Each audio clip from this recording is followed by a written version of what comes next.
Maybe at this point we also should add that it is not really, or not only about the copy of a physical look-alike instrument that can be played with one hand. It's actually really, no matter what it looks like, electronically or mechanically, an instrument that would be able to replace the full dimension, let's say, of an instrument playing for one-armed people. So it's not about getting a instrument out of the call that looks like a violin and is playable with one hand or something like this. It is not about the look, it's not about the method, it's actually about the functionality of the instrument. But to go a little bit deeper in that, I would like to introduce Nick Wilsdon. Nick is working with the Drake Music organization, and as Stephen mentioned already, Drake Music is one of the important supporters in a row of supporters of that competition.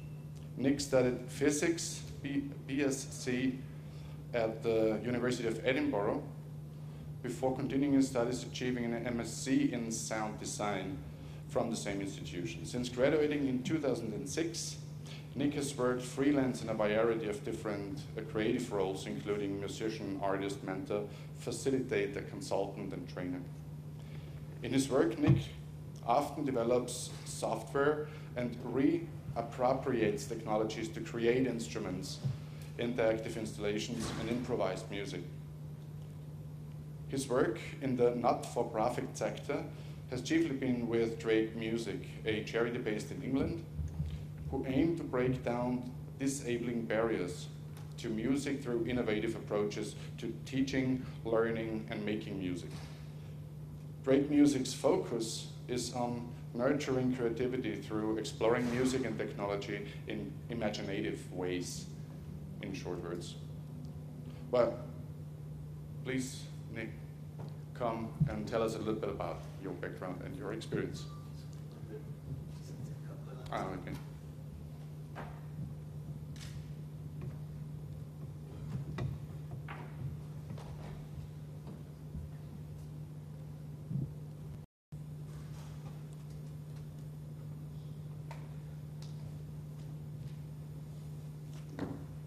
Okay, so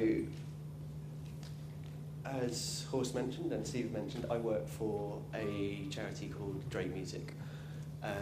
Drake Music was formed in 1988 by Adele Drake, and the chief aim of Drake Music is, the tagline we use is breaking down disabling barriers towards music making.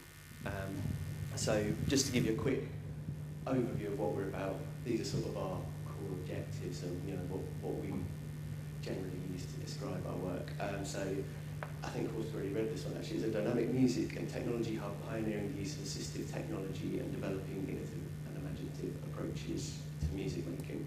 So it's key, I should probably emphasise that point, the imaginative is not just the technology. So it's not just that we've got different technologies, it's actually how you then use those and use them in a considered way.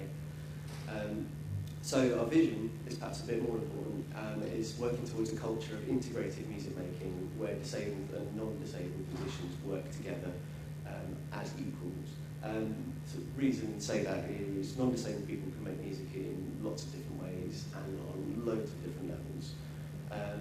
Disabled musicians, Stephen sort of explained it quite well, but very frequently do not have the same opportunities, so we're looking to combat that.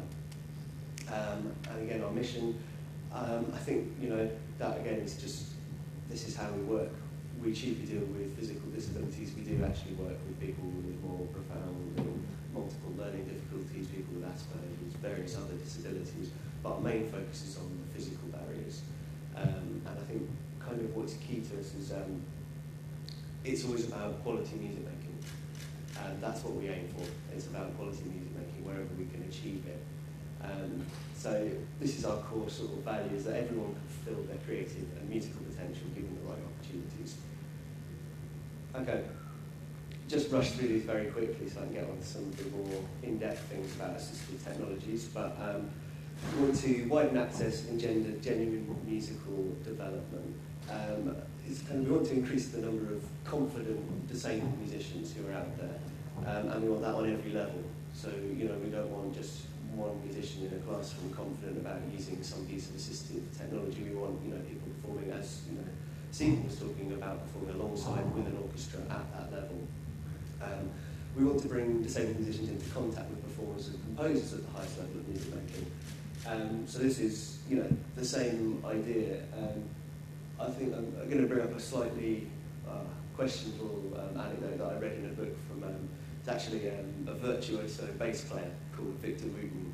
I don't necessarily recommend you listen to his music, but he had something quite interesting to say about how we learn music. He made the point that when we learn a language, you're instantly in at the deep end. So you're born, you learn with the masters, you're playing with them, your parents, they're speaking fluent English, and they may change a few words and help you, but essentially you're in at the deep end.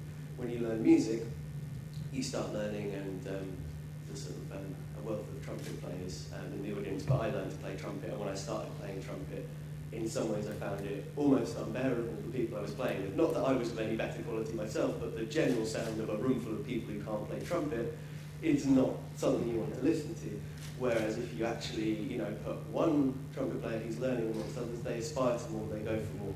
And I think this is really extended to music and disability as well. I mean, I think music at every level could benefit from that, but particularly music and disability, it's a really important thing, I think.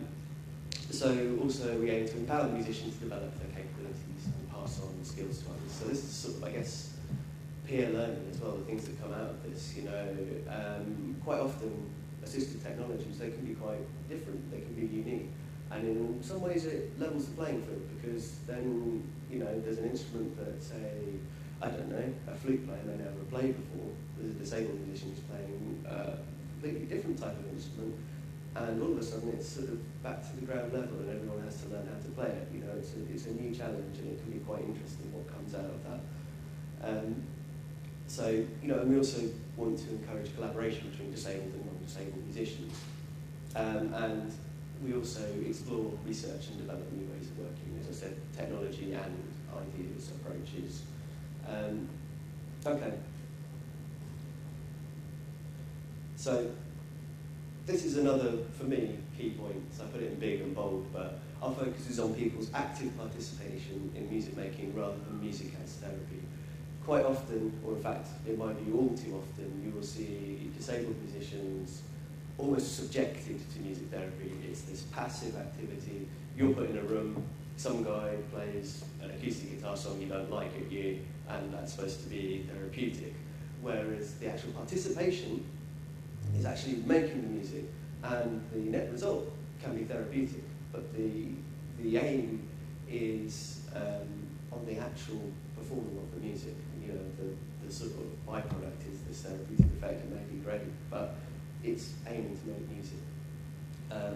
Something I quote from, I'll show you a video later on, of one of our young ambassadors, but something she said is that she found music therapy to be quite patronising, and it was this, you know, this whole process she found very patronising. She wanted to just make music.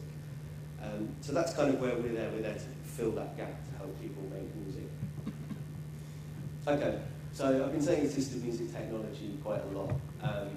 Just to clarify, it's anything that helps you make music. So all instruments are assisted in one way or another. The piano, to give an example, the piano, all the notes are arranged from low to high, from left to right, is, you know, equal temperaments, concert pitch, you know, that helps you out, but that's about as far as it goes. The difference with assistive technology is the setup varies from person to person. So you're constantly changing it and you're tailoring your setup to each person's requirement. So the principle behind the way we use it is actually kind of the flip side of how you actually use a conventional musical instrument. So with a conventional instrument, the instrument's fixed.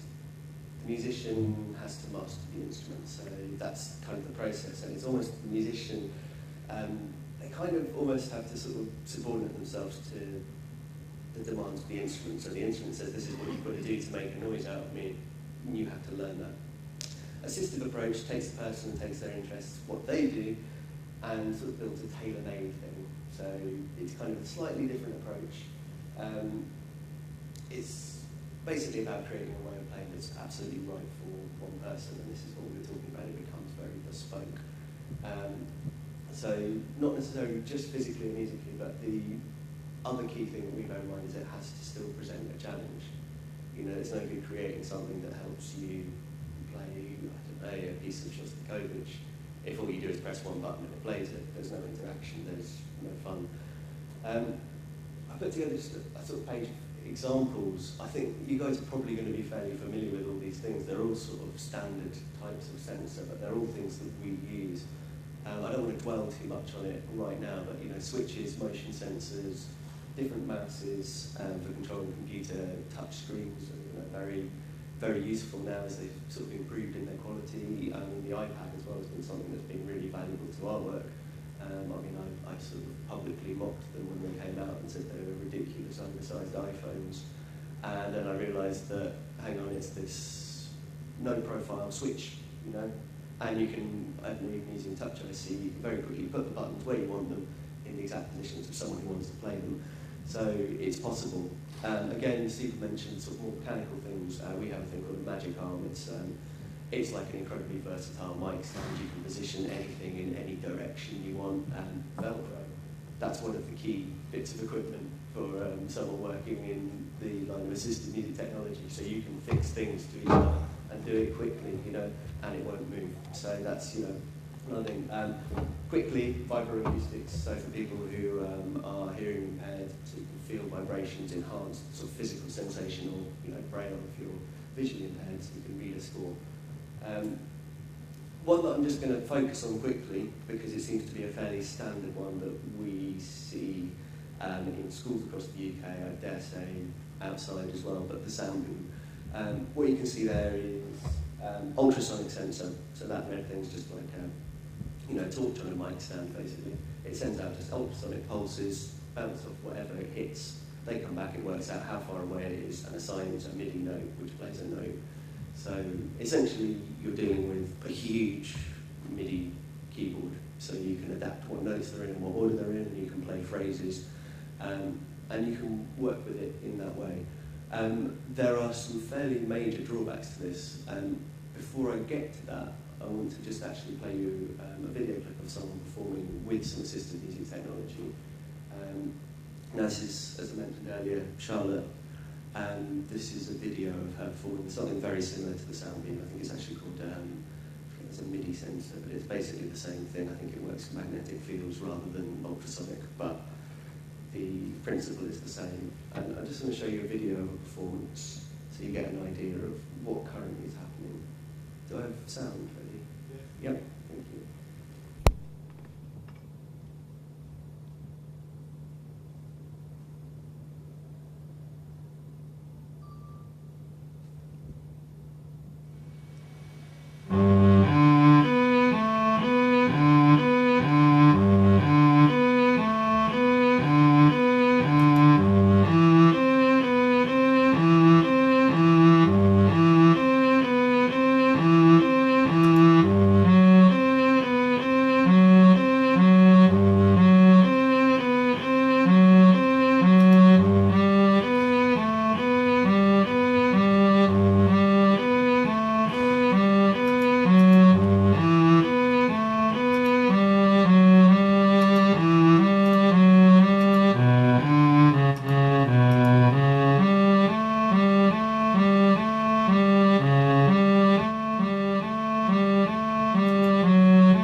Okay, just to explain a little bit about that video.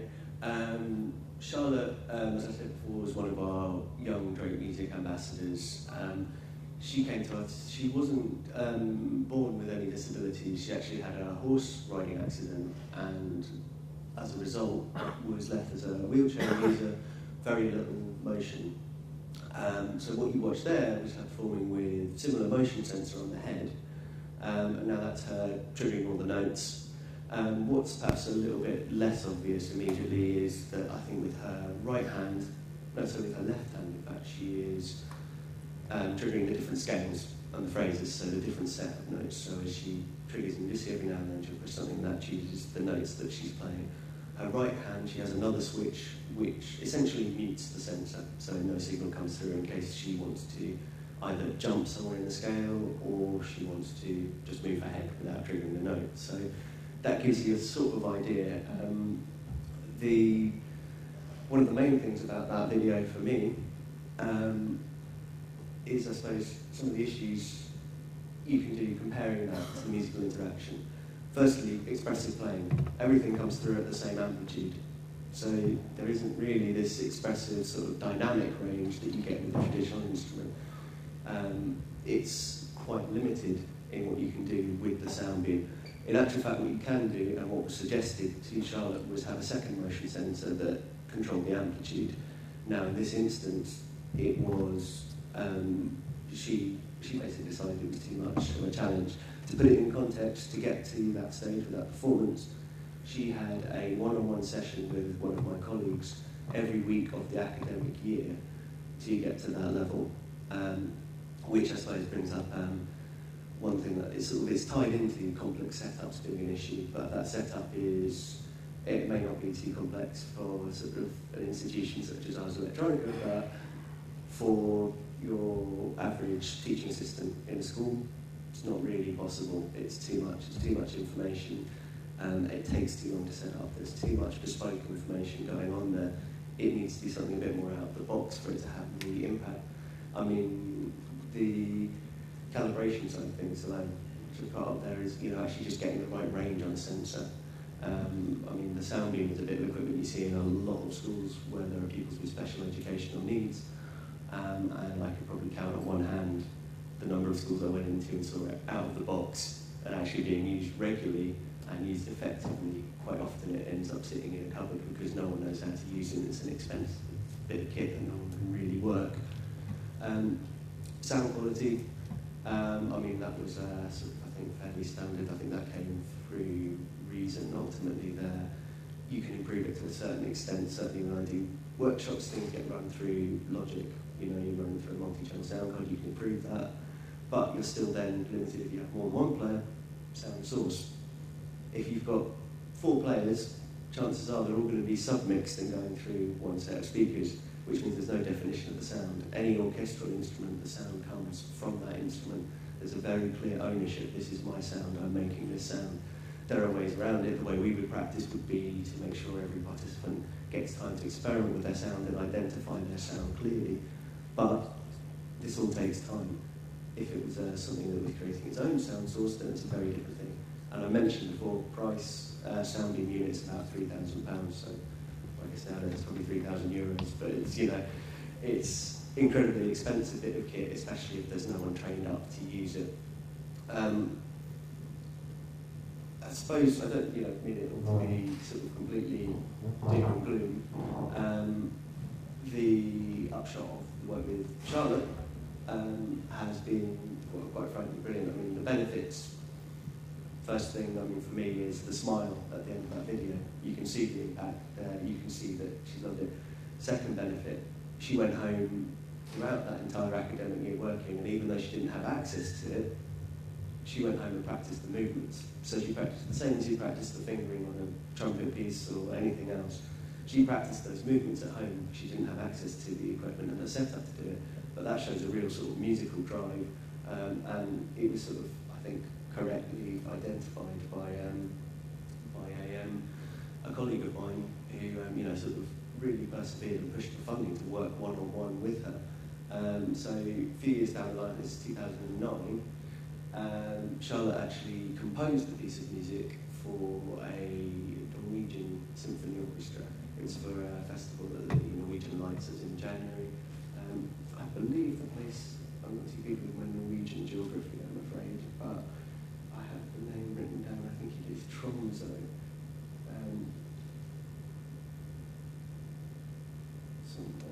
Yes, I think Tromsø is right. So I'll just play you a little bit of the video. What was special about this is she composed the video, sent it over there, this symphony orchestra performed it, and this is the recording we listened to is on it. And to sort of take it a step further, and this I suppose addresses some of our issues about competing on a inclusive cultural playing field, so everyone is involved, these inclusive environments. The video was made by one of my colleagues in Drake Music London, and I'll just play you a little bit of it. You can get an idea of some of the music that's essentially inside Charlotte, and it's sort of only through actually giving a chance to actually do that that it's been able to come out at all.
Okay, so I don't want to talk for too much longer, but just to give you sort of, I suppose, an idea of some of the other issues that are involved. In terms of accreditation, there's not much accreditation for disabled musicians. There's a thing in the UK, there's the Arts Award, Charlotte achieved the Bronze Arts Award. The Associated Board, who are essentially the music examination body, and they actually don't accept any sort of pieces played on an electronic instrument currently. So there's nothing that they will accept as electronic, there's nothing that they will actually allow you to sit and examine. It has to be a traditional music instrument. Drake Music are actually in talks, we're actually sort of pushing them on this one, and they're currently trying to come up with a way of assessing music for its musicality, so for its expression, its dynamics, all these things, and they're trying to find a way of doing that. We're obviously pushing them further than that, but you know, that sort of gives you an idea of where we're at. Again, don't want to be completely negative about all the bits of equipment. They are some really good bits of equipment, and they are developing them. The latest version of the sound being far more user-friendly. You can plug it in. It's, you know, they've dealt with some of those issues. It's still quite a big ask, but it's an improvement. People are addressing things. Sing Up and Clicker. Sing Up was a nationwide program to get primary school kids singing, and when they initially started it, they essentially omitted any sort of real option for disabled pupils at the schools. We've worked to make something with a very simple bit of software called Clicker, just 4 buttons, click, but to include elements of call and response and to actually allow the disabled students at the school to take part, particularly the students who are pre-verbal. Figure notes, accessible score, basically, kind of like how you put coloured dots on the piano to know which ones to hit. Figure notes does the same thing, but with different shapes. It's really quite engaging, actually. It's quite fun, but it's completely transferable to a traditional score. So you can play with an orchestra, and you can play with someone playing with figure notes. You can say, let's start at bar 69, and everyone starts there. Likewise, you can actually make a progression from figure notes into a traditional score. The Scoob is an interesting one that I think is dealing with some of the issues of real musical instruments. It has different settings. It has an expert setting, so there's novice where it's basically, Scoop's just a cube. And you push so you've got 5 notes, you push them on either side. And on a novice setting, you push them, it essentially triggers the sound. On the expert setting, you have to push them completely straight, otherwise the sound bends. And you can actually create quite expressive bending of notes and detuning of things, but it requires a little bit more effort, and it's got more flexibility, so it's getting a bit more musical. Likewise, a lot of the things are called, they're with physical modelling. So the physical modelling ones, essentially you get like the breath noise of a flute, so instead of just a flute you get breath, sort of when you push it gently and then when you push it the note strikes. I think I'm going to have to wrap it up, but very briefly, some quick considerations. How assistive should the assistive technology be? You need to still leave challenges, otherwise it's not a musical instrument. You need to leave the challenges there. How should it be used? There's a tendency to rather sort of bluntly pick perhaps the participant with the least motion, the most accessible instrument, which is not necessarily the appropriate choice. You need to be thinking about the musician and what they want to do. Can you make it expressive? Can you make it musical? It does sort of change sort of our approach to how music is created and how it's played and what is a musical instrument. Feedback from the audience, one thing that I think is quite important. Traditional instruments, very visual feedback. You can see when the violins being bowed, you can see all these different elements. With assistive technologies, it's not always obvious what's going on, so there are ways to combat it. And the learning curve, can you master the instrument? Can you actually become better at it? Anyway, I think I should leave it at that. But I will pass back to Horst, I believe.